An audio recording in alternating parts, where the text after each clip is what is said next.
اسمبلیاں جمعیت علماء اسلام کی کمزوری نہیں ہے. ہم اسمبلی میں ہو یا نہ ہو، ہم سڑکوں پر ہیں اور رہیں گے انشاءاللہ العزیز. اگر ہم آرام سے نہیں رہیں گے، تمہارا باپ بھی آرام سے زندگی گزار نہیں سکے گا. اسرائیل نے عرب دنیا پر حملہ کیا تو پاکستان سے گلی گلی کوچے کوچے سے پاکستان کے عوام نے جمعیت علماء اسلام کی دعوت پر اور مرحوم مفکر اسلام قائد امت اسلامیہ مولانا مفتی محمود کی آواز پر اپنے فلسطینی بھائیوں کے ساتھ صرف یہ نہیں کہ ان کے موقف کی حمایت کی، صرف یہ نہیں کہ اسرائیل کو امریکہ اور غرب کا ناجائز بچہ کہا، بلکہ یہ بھی واضح کر دیا تھا کہ ہم اپنے مجاہدین کو لے کر مجاہدین فلسطین کے ساتھ شانہ بشانہ اسرائیلیوں کے خلاف جنگ لڑنے کے لیے تیار ہیں. نعرہ تکبیر! کل بھی مفتی زندہ تھا، کل بھی مفتی آیا تھا. اور میں آج پوری دنیا پہ واضح کر دینا چاہتا ہوں، میں دنیا بھر کی یہودی لابی پہ واضح کرنا چاہتا ہوں، میں صہیونی قابضوں پہ واضح کرنا چاہتا ہوں کہ تم نے پاکستان میں اپنی جس ایجنٹ کو بھیجا تھا، ہم نے آج اس کو شکست دے دی ہے اور وہ مکافات عمل کا شکار ہے. ہم نے اپنے وطن عزیز میں ان کو شکست دی ہے اور انشاءاللہ آپ کی سرزمین پر بھی ان کو شکست دیں گے. نعرہ تکبیر! یہودی ایجنٹ اسرائیل کا جو یار ہے، امریکہ کا جو یار ہے. مجھے یاد ہے جب افغانستان پر امریکہ نے حملہ کیا، ناٹو کے ممالک نے حملہ کیا، تو امارت اسلامیہ اور ان کے مجاہدین کے بارے میں انہوں نے کہا تھا کہ ان کے کوئی انسانی حقوق نہیں ہے، اور جنیوا انسانی حقوق کمیشن کے تحت قیدیوں کے جو حقوق ہیں ان کی بھی یہ لوگ مستحق نہیں ہیں. جو حیوانات کو حقوق دیے جاتے ہیں، تم نے افغانوں کے ان حقوق کا بھی انکار کیا تھا. آج اسرائیل پھر وہ آواز دہرا رہا ہے اور کہتا ہے کہ حماس کے مجاہدین کی کوئی انسانی حقوق نہیں ہے. میں واضح طور پر کہنا چاہتا ہوں کہ دنیا میں ایک واضح نظریاتی تقسیم ہے. تم جنہیں دہشت گرد کہتے ہو، ہم انہیں وقت کا مجاہد سمجھتے ہیں. لبیک لبیک، سبیلنا سبیلنا، طریقنا طریقنا. میرے محترم دوستو،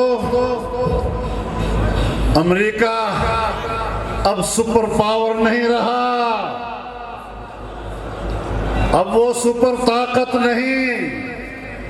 میں اپنے ملک کے حکمرانوں سے بھی کہنا چاہتا ہوں، میں اپنی اسٹیبلشمنٹ سے بھی کہنا چاہتا ہوں کہ اب امریکہ کی غلامی کا پٹا گردن سے اتار دو اور تن کر اس کے سامنے کھڑے ہو جاؤ.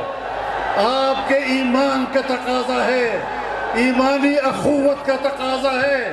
تم نے مشرف کے زمانے میں بھی بزدل ہو کر جو پالیسی اختیار کی تھی، اگر تم نے آج پھر اسی بزدلی کا مظاہرہ کیا تو پاکستانی قوم آپ کے مقابلے میں کھڑی ہوگی.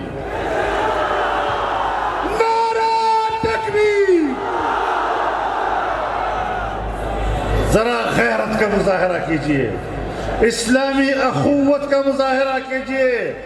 ہم کلمہ گو مسلمان ہیں، ہم اللہ کے سامنے اپنے ایمان کا دعویٰ کرتے ہیں اور ایمان میں شریک لوگ، نبی علیہ السلام نے فرمایا مثل المؤمنین فی توادہم وتعاطفہم وتراحمہم کمثل جسد واحد اذا اشتکى عینہ اشتکى کلہ واذا اشتکى رأسہ اشتکى کلہ واذا اشتکى عضو تداعى له سائر الجسد بالسہر والحمى۔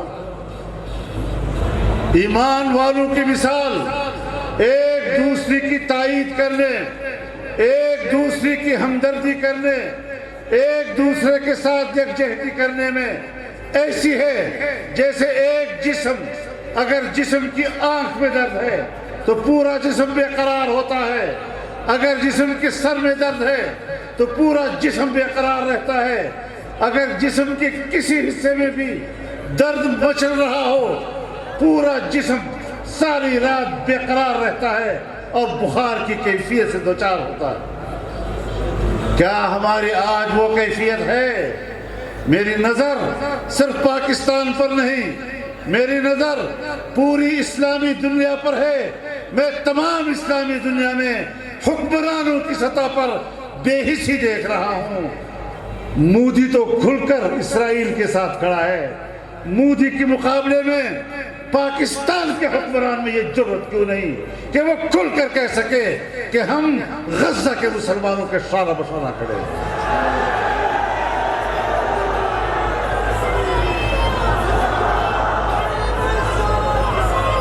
پاکستانی حکمرانوں، تم اپنے محلات میں عیش و عشرت کرو، ایسے مسائل میں تم ہمارے نمائندے نہیں، تم پاکستانی قوم کے نمائندے نہیں ہو۔ اور میں دیکھ رہا ہوں کہ اگر مشرف کی طرح تم بھی امریکہ کی غلامی کا پٹا گردن میں ڈال کر کہو گے کہ ہم تو دہشت گردوں کے خلاف ہے، تو پھر انشاءاللہ یہ نوجوان اور یہ فضل الرحمان آپ کے مقابلے میں اسی طرح میدان میں کھڑے ہوں گے۔ نعرہ تکبیر، لبیک لبیک، قائد اشارہ کوا، قائد اشارہ کوا۔ میرے محترم دوستو، اقوام متحدہ اس نے قرارداد پاس کی فلسطینی بچوں کو قتل کرنے کے حوالے سے۔